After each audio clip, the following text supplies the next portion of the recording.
కేంద్ర ప్రభుత్వం నుంచి రాష్ట్రానికి నిధులు తీసుకురావడంలో బీఆర్ఎస్ విఫలమైందన్నారు చామల కిరణ్ కుమార్ రెడ్డి. ఢిల్లీలో మొదటి స్టాండింగ్ కమిటీ సమావేశానికి భువనగిరి ఎంపీ హాజరయ్యారు.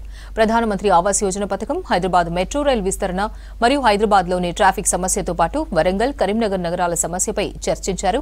లేఅవుట్లు రెగ్యులరైజ్ కాకపోవడం వల్ల మౌలిక సదుపాయాల లోపంతో ప్రజలు ఇబ్బందులు పడుతున్నారని మీటింగ్లో వివరించారు చామల కిరణ్ కుమార్ రెడ్డి. మొదటి హౌసింగ్ మరియు urban affairs standing committee meeting parliament లో జరిగింది. ఈ మీటింగ్ లో ముఖ్యంగా తెలంగాణకు సంబంధించి పిఎంఏ ప్రధానమంత్రి ఆవాస్ యోజనకు సంబంధించినటువంటి చర్చ చేయడం జరిగింది. ఎందుకంటే గత 10 ఏళ్లుగా 1,80,000 ఇళ్లు మాత్రమే తెలంగాణకు శాంక్షన్ చేయడం జరిగింది.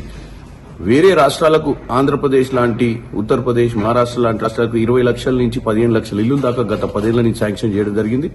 రానున్న 5 సంవత్సరాలలో కూడా 1 కోటి ఇళ్లు చేయాలని, 1 కోటి ఇళ్లు కట్టియాలని ఏదైతే సెంట్రల్ గవర్నమెంట్ అనుకుంటుందో దాంట్లో ఈ మధ్య ప్రజాపాలన పెట్టి ముఖ్యమంత్రి రేవంత్ రెడ్డి గారు ముఖ్యమంత్రి అయిన తర్వాత ప్రజాపాలన కార్యక్రమంలో 33 లక్షల ఇళ్లు అవసరం ఉన్నట్టుగా, అంటే అటువంటి పరిస్థితి ఉన్నట్టుగా, అంటే అంతమంది పేదవాళ్లకు ఇల్లు లేనట్టుగా గుర్తించడం జరిగింది.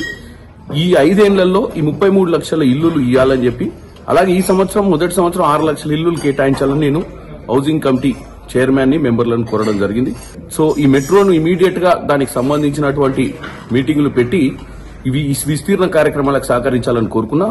3వ అంశం వచ్చేసి హైదరాబాద్ చుట్టుపక్కల ఉన్నటువంటి గ్రామ పంచాయతీలన్నీ కూడా ఈ రోజు అన్ని గ్రామ పంచాయతీలు కూడా మున్సిపాలిటీలైనాయి.